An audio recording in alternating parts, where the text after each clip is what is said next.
For a long time, I've been intrigued by the flow state, especially because I've struggled with focus for as long as I can remember. I think flow can be most accurately described as effortless effort, a state in which 5 hours going by feels like just 5 minutes. A 10-year-long McKinsey study found that their top executives reported being 5 times more productive in a state of flow. So if we could replicate that, we could potentially spend our entire Monday in flow and take the rest of the week off while still getting more done than everyone else that's not working in a state of flow. So knowing that, it makes a lot of sense that spending a lot of time in a state of flow makes us more productive, and that's great for reaching our work-related goals or our creative side hustle goals. But according to the research, people are also most happy when they spend time in a state of flow. And that's because we progress so quickly through whatever we're working on while we spend time in a state of flow that it's very easy for us to feel a sense of accomplishment and progress while we're working towards our goals. And if you watch my previous videos, then you know that internal rewards that come from making progress and achieving small tasks and working towards our goals is much more rewarding than any external rewards. And that's because working towards a task or goal and internally rewarding ourselves because we're making progress towards a goal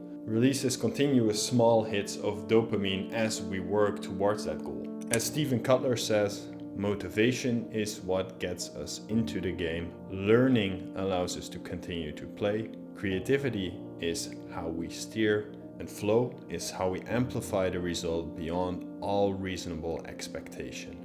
So, how do we reach a state of flow? Well, as it turns out, we've so far discovered 22 different triggers that can help us get into the flow state. There's probably many more, but so far these are all we have. While I was in university, I always felt most focused while working on an important exam. I've often tried to replicate that focus throughout my academic years, but I couldn't quite replicate it. Apparently, high consequence is one of the 22 triggers of flow state. But because diving into all 22 triggers would make this a very long video, we'll focus on the few triggers that are easy to control and that I've personally found most helpful for getting into a state of flow. The first trigger, concentration.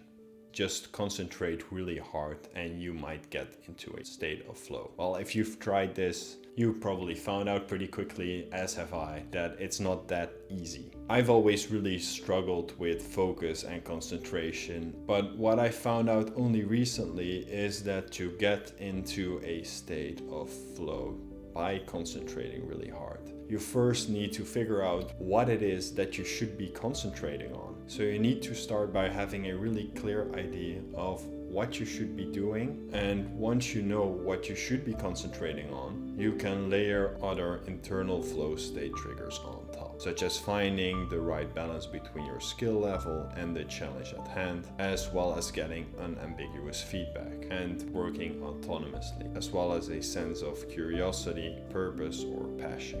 A good balance between your skill level and the challenge at hand, meaning that the tasks we focus on are not so easy that we get bored, while at the same time not being so difficult that we can't work through them and we get disheartened or overwhelmed by what's in front of us.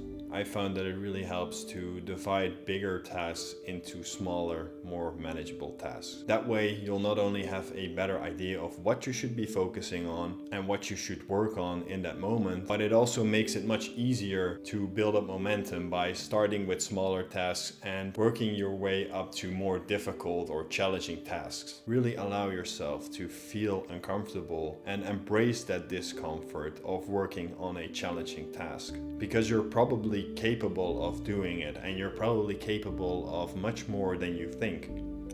Unambiguous feedback, meaning you get actionable feedback from someone like a peer, friend, or a colleague that helps you move forward through a problem which you were previously stuck on or had trouble navigating, as well as allowing you to improve on something you previously worked on. Autonomy, allowing you to use your own knowledge, experience, and skills without someone else telling you exactly what to do and how to do it. Novelty and curiosity are closely related when it comes to triggering a state of flow. From a more practical perspective, trying something new every single day might not help us get closer to our goals, but we can still use this to our advantage by changing our environment or trying a new approach. For example, if you always study from home or from the library, why not switch it up and try working from a coffee shop for once? That actually brings us to another trigger: curiosity, passion, or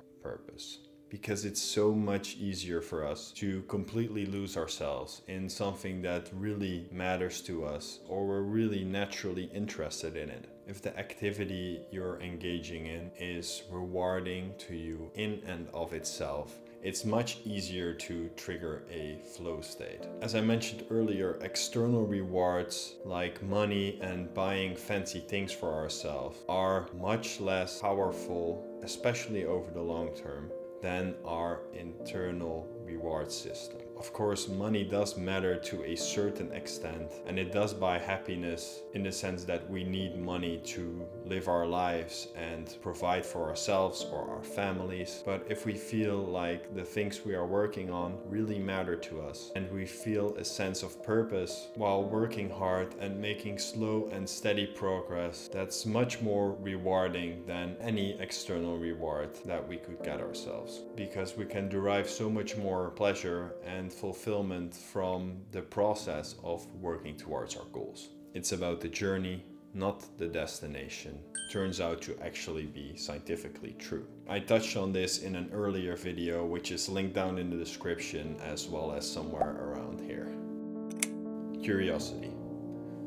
When our curiosity gets piqued and we naturally want to figure out something or want to know more about a certain thing, it's much easier for us to engage with something which we feel naturally drawn to because it feels so natural. There is no resistance and there is no friction, and we have a very pure motivation that comes from within, as opposed to being motivated solely by external rewards or external pressure. These triggers may sound obvious, but it wasn't until I started paying attention to them and until I consciously started implementing them that I was able to get into a state of flow consistently. So, for example, I try to get feedback on my work from a friend or a peer, but I also make sure that I know exactly what my goal is and what I should be working on, while also dividing the bigger goals into smaller, more manageable tasks. And I make sure that I'm in a quiet environment and pop on some headphones or so to make sure that I'm able to concentrate on the task at hand. I also made a video about how I recovered my ability to focus on a task, as well as a video on effective goal setting. So if you're interested in those things, I'll also put a link to those in the description. Now, caffeine is a powerful stimulant, and I found that it can really help me to dip into a state of flow more consistently. Although it's not officially a trigger for flow state, I acknowledge that it helps me focus. But I don't use caffeine every day, and because it has a pretty significant half-life of about 5 hours, meaning that 5 hours after consuming caffeine, half of it is still in our body. For that reason, I really do my best to not consume any form of caffeine after 1 p.m. So to summarize all of that, concentrate by eliminating distractions, breaking tasks down into smaller, more manageable tasks, and having a clear idea of what you should be focusing on to move you closer to your goals. Whenever possible, try to work at the edge of your capabilities, where the work is challenging but not so difficult that it can be done, and allow yourself to feel uncomfortable. Embrace the discomfort and don't get discouraged. Have some faith in yourself because you can do more than you probably think. Try to get actionable, unambiguous unambiguous feedback from friends, family, coworkers, or peers. And whenever possible, try to work autonomously so you can use your own knowledge, skills, and experience. Then try to introduce novelty and unpredictability to keep things fresh and engaging. And lastly, whenever possible, work on things that you connect to on a deeper level and that you're really naturally curious or passionate about, because that makes it so much easier to completely lose ourselves in our work and tap into the flow state. And finally, remember the golden rule of flow. We pay the most attention to a task if the challenge of that task slightly exceeds our skill set. So to get into a state of flow reliably, we have to embrace the discomfort and challenge ourselves just enough that the task slightly exceeds our skill sets while not being so difficult that it triggers anxiety or stress. I hope that this video was somehow helpful or useful to you. And if you liked the video, feel free to subscribe. As always though, thank you so much for watching and I hope you have a great day.